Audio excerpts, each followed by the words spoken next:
Hello, my name is Luis Eduardo Frias Alamilla, and this is my presentation for my evidence number two, do's and don'ts in a presentation. Today I'm going to analyze an example of a successful presentation and another example of an unsuccessful presentation.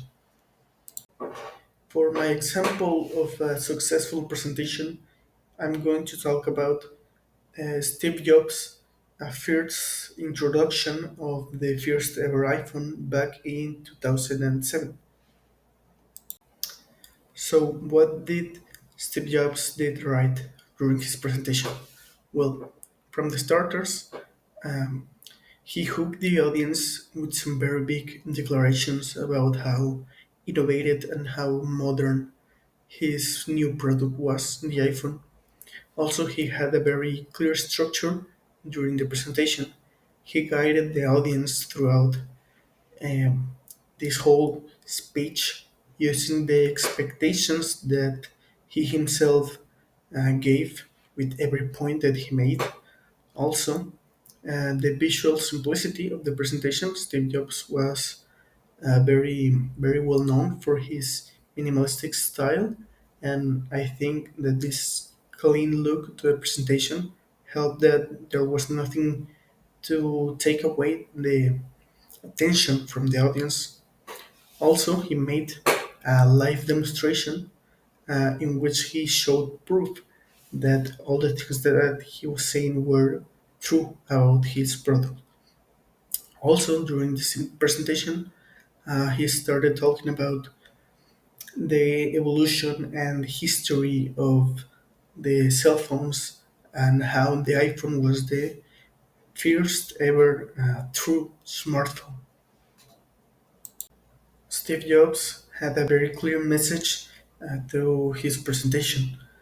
From the very beginning, he stated that his intent with the iPhone was to change the whole world. Also, his body language, his uh, posture, his presence was very confident, and he expressed a lot of joy and a lot of excitement for this project that he was announcing to the public.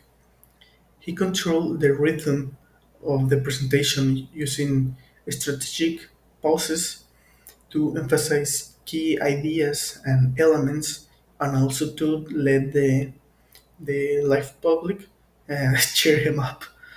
Um, he kept all the relevant information during his presentation. He listed all the benefits that this product will bring the general public and the general consumer, thus making that sector um, interested in the iPhone. Uh, at the very end, he also emphasized again the message that he was repeating over and over again during his presentation about how advanced and how revolutionary this new product, the first iPhone, um, was to the 2007 market and especially compared to other devices of that time. Now, moving to the unsuccessful presentation example, I am going to talk about the Google Glass introduction made by the Google's team and led by Sergey Brin. One of the first mistakes that Brin's did during his presentation, during the preparation stage of this presentation, was that he wasn't very connected with the audience. He showed a video of parachute like skydiving activity, and that is not what the general public or the general population will do on the daily basis to justify the uh, buying this product. Also, he included a lot of useless information, like most of what he said wasn't relevant for the general audience, and also they didn't identify what their target audience was, because they were marketing these smart glasses as a product for the general public, while in reality, for the price that it had, it was a luxurious item. Also, during the presentation, there was this big concern from the audience about their privacy that wasn't it wasn't addressed at all during the presentation.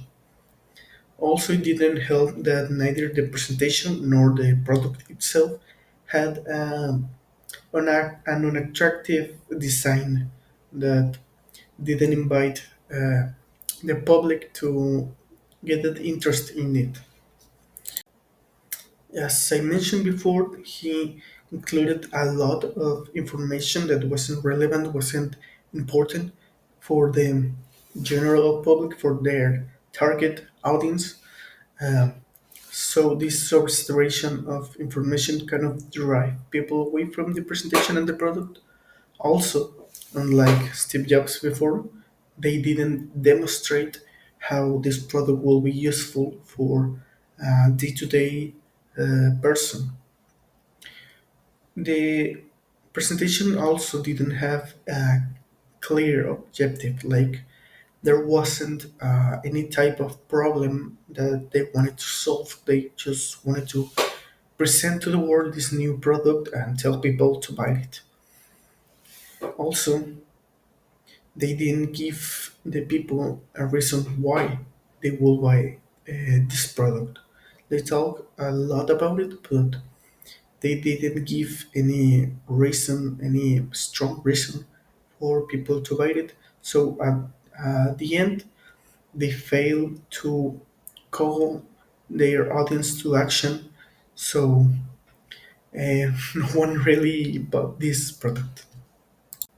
In conclusion, Steve Jobs' presentation was successful because he always thought about the audience, about what their needs were, and why they should be interested in his presentation and his product and all that he was offering.